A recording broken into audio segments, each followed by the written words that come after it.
SFIയുടെ വെല്ലുവിളി ഏറ്റെടുത്ത ഗവർണർ കാലിക്കറ്റ് സർവകലാശാലയിൽ രാവിലെ മുതൽ തുടങ്ങിയ SFI പ്രതിഷേധത്തെ അവഗണിച്ചാണ് ഗവർണർ ക്യാമ്പസിലേക്ക് എത്തിയത്. ഇന്നും നാളെയും സർവകലാശാല ഗസ്റ്റ് ഹൌസിലാണ് ഗവർണറുടെ താമസം.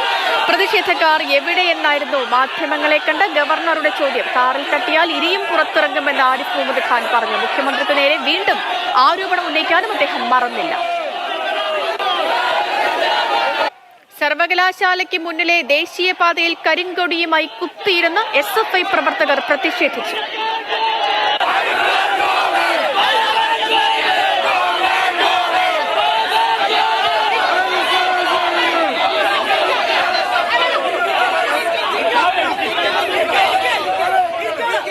ജയപ്രകാശും ഒപ്പം അരുൺ അമർനാഥും ഉണ്ട് നമുക്കൊപ്പം വിവരങ്ങളുമായി. ആദ്യം ജയപ്രകാശിലേക്ക് പോവുകയാണ്. JP, ഇന്നിപ്പോ രാവിലെ തൊട്ട് തുടങ്ങിയ ഒരു പ്രതിഷേധമാണ്. അതിനുശേഷം നടന്ന പ്രതിഷേധ കാഴ്ചകളൊക്കെ നമ്മൾ കണ്ടതാണ്. മണിക്കൂറുകൾ നീണ്ട് വളരെ ശ്രമകരമായാണ് പോലീസ് ഈ പ്രതിഷേധക്കാരെ അവിടെ നിന്നും ക്യാമ്പസിൽ നിന്നും മാറ്റിയത്. അതിനുശേഷം വീണ്ടും ഒരു പ്രതിഷേധമുണ്ടായി.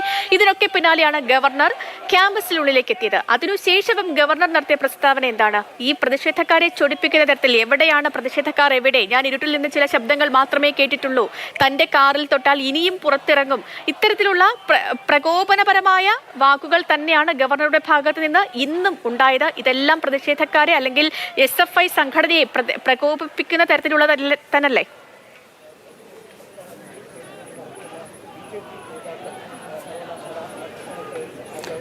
തീർച്ചയായും സേതു, കാരണം സംസ്ഥാന സർക്കാരിനും മുഖ്യമന്ത്രിക്കുമെതിരെയുള്ള ആരോപണ മുനകൾ കൂടുതൽ മൂർച്ച കൂട്ടുകയാണ് ഗവർണർ. ഒപ്പം തന്നെ SFIയുടെ പ്രതിഷേധ സമരത്തെ, ഗവർണർക്കെതിരെയുള്ള പ്രതിഷേധത്തെ ആരിഫ് മുഹമ്മദ് ഖാൻ പുച്ഛിച്ച് തള്ളുകയുമാണ്. ഇന്ന് വരുമ്പോൾ ഒരു തരത്തിലുള്ള പ്രതിഷേധവും ഞാൻ കണ്ടില്ല. ചില ശബ്ദങ്ങൾ വശങ്ങളിൽ നിന്നൊക്കെ കേട്ടു. എവിടെയാണ് പ്രതിഷേധക്കാർ എന്നുള്ള രീതിയിലുള്ള ഒരു പ്രതികരണമാണ് നടത്തിയത്. ഇതോടൊപ്പം തന്നെ മുഖ്യമന്ത്രി സ്പോൺസർ ചെയ്യുന്ന ഒരു പ്രതിഷേധമാണിത്, ഒരു സമരമാണിത്.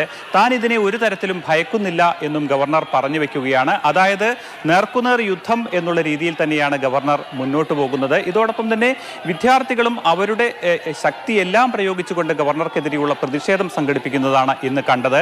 4 മണി മുതൽ പ്രതിഷേധങ്ങളുടെ ഒരു വേലിയേറ്റം തന്നെയായിരുന്നു സർവകലാശാല മുറ്റത്ത് കണ്ടത്. ഞാനിപ്പോൾ നിൽക്കുന്ന ഈ ഗസ്റ്റ് ഹൗസിന് മുന്നിൽ വലിയ രീതിയിലുള്ള പ്രതിഷേധമാണ് SFI നടത്തിയത്. ഒരു വിഭാഗം വിദ്യാർത്ഥികൾ ക്യാമ്പസിന് പുറത്തുനിന്ന് വരുന്നു, ഒരു വിഭാഗം വിദ്യാർത്ഥികൾ അകത്തു നിന്ന് വരുന്നു. അങ്ങനെ 100 കണക്കിന് വിദ്യാർത്ഥികൾ ഇവിടെ കുത്തിയിരുന്ന് പ്രതിഷേധിക്കുന്നു.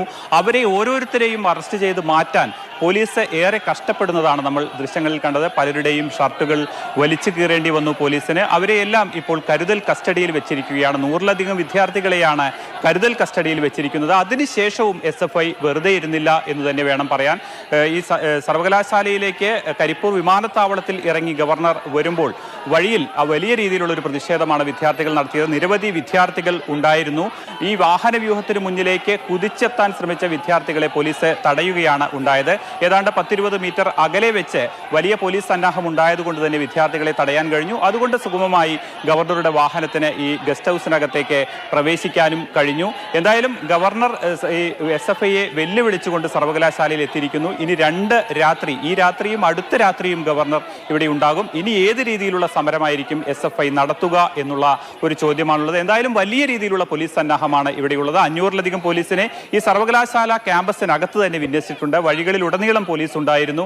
എന്തായാലും വലിയ രീതിയിലുള്ള പ്രതിഷേധത്തിലുള്ള സാധ്യത മുന്നിൽ കണ്ടുകൊണ്ട് ഈ പോലീസ് സന്നാഹം മുഴുവൻ രാത്രിയിലും ഇവിടെ ക്യാമ്പ് ചെയ്യുകയാണ്. സേതു, തീർച്ചയായും JP, കാരണം പ്രതിഷേധക്കാർക്ക് പ്രതിഷേധത്തിന് ആക്കം കൂട്ടുന്ന തരത്തിലുള്ള പ്രസ്താവനകൾ തന്നെയാണ് ഗവർണറുടെ ഭാഗത്തു നിന്നും ഉണ്ടായിക്കൊണ്ടിരിക്കുന്നത്. അതുകൊണ്ട് തന്നെ വരും ദിവസങ്ങളിൽ ഇവർ എത്തരത്തിൽ പ്രതിഷേധിക്കും എന്നുള്ള ഒരു ആശങ്കയും നിലനിൽക്കുന്നുണ്ട്. അരുൺ അമർനാഥിലേക്ക് കൂടി ഞാൻ പോവുകയാണ്. അരുൺ, ഈ പോലീസ് വിന്യാസം അത് എങ്ങനെയാണ്? ഒപ്പം തന്നെ നമ്മൾ ചിന്തിക്കേണ്ട ഒരു കാര്യം, കഴിഞ്ഞ ദിവസങ്ങളിലൊക്കെ യൂത്ത് കോൺഗ്രസുകാരുടെ പ്രതിഷേധത്തെ, അതിനെ പോലീസ് നേരിട്ട രീതി അത് നമ്മൾ കണ്ടതാണ്.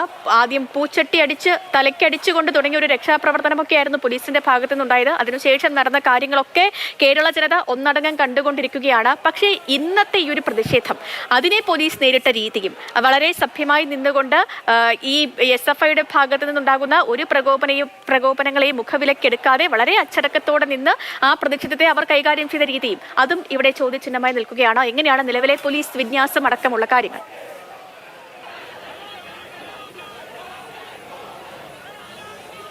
അതെ സേതു, തുടക്കം മുതൽ തന്നെ പോലീസ് സുസജ്ജമായിരുന്നു. അത് JP നേരത്തെ സൂചിപ്പിച്ച പോലെ തന്നെ ഗവർണറും പിന്നോട്ടില്ല, SFIയും പിന്നോട്ടില്ല എന്ന് കണ്ടപ്പോൾ നാടകീയ രംഗങ്ങൾ തന്നെയായിരുന്നു വൈകിട്ട് മുതൽ അരങ്ങേറിയത്. നമ്മൾ കണ്ടതാണ്.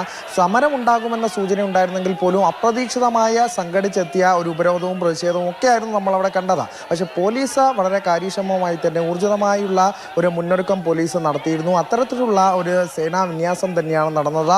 500ഓളം പോലീസുകാർ ഈ സർവകലാശാല ക്യാമ്പസിനുള്ളിലും അകത്തും പുറത്തുമായി കരിപ്പൂർ വിമാനത്താവളത്തിലുമൊക്കെ 500ഓളം മലപ്പുറം ജില്ലയിലെ ആകെ പോലീസ് സംവിധാനങ്ങളെ മുഴുവൻ ഉപയോഗിച്ചുകൊണ്ടുള്ള കാര്യക്ഷമമായ ഊർജിതമായ ഒരു പ്രവർത്തനം തന്നെയാണ് പോലീസ് നടത്തിയത്. രാവിലെ മുതൽ തന്നെ ക്യാമ്പസിൽ പോലീസ് ഇവിടെ നിലയുറപ്പിച്ചിരുന്നു. അത് SFIൻ്റെ ഞാൻ സൂചിപ്പിച്ചതുപോലെ തന്നെ അപ്രതീക്ഷിതമായാണ് പെട്ടെന്ന് പ്രവർത്തകർ സംഘടിച്ചെത്തിയത്. അപ്പോൾ ഗസ്റ്റ് ഹൗസിന് മുന്നിൽ ഒരു വലിയ നിര തന്നെ ഉണ്ടായിരുന്നു.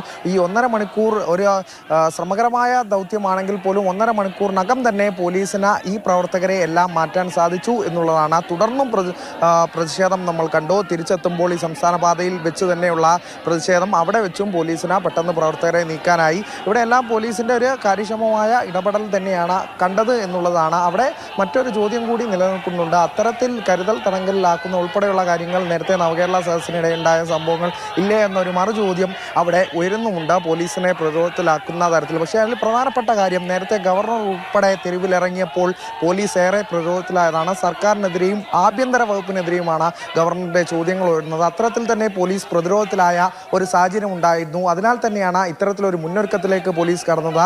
ഏതെങ്കിലും തലത്തിൽ ഗവർണർ വരുന്നതുവരെ ആ പ്രതിഷേധം നീണ്ടുപോകാതെ നോക്കുന്നത് പോലീസിന് ഏറ്റവും നിർണായകമായിരുന്നു. അതിനാൽ തന്നെയാണ് 4 മണിക്ക് തുടങ്ങിയ 3 മണിയോടുകൂടി തുടങ്ങിയ ആ പ്രതിഷേധ പ്രകടനം 1.5 മണിക്കൂറിനകം തന്നെ മുഴുവൻ പ്രവർത്തകരെയും പോലീസിന് നീക്കാൻ സാധിച്ചത്. അപ്പോൾ പറഞ്ഞു വന്ന പോലീസിൻ്റെ വിന്യാസം വരികയാണെങ്കിൽ 500ഓളം പോലീസ് സേനാ ഉദ്യോഗസ്ഥരെ ഇവിടെ വിന്യസിച്ചിട്ടുണ്ട്. ഈ 2 രാത്രി JP നേരത്തെ സൂചിപ്പിച്ചതുപോലെ ഇന്നും നാളെയും അടുത്ത രാത്രിയും ഗവർണർ ഈ യൂണിവേഴ്സിറ്റി സർവകലാശാല ഗസ്റ്റ് ഹൗസിലാണ് തങ്ങുന്നത്. അതിനാൽ തന്നെ പോലീസ് വിന്യാസം അപ്പോഴും തുടരും എന്നതാണ് നമുക്ക് മനസ്സിലാക്കാൻ സാധിക്കുന്നത്.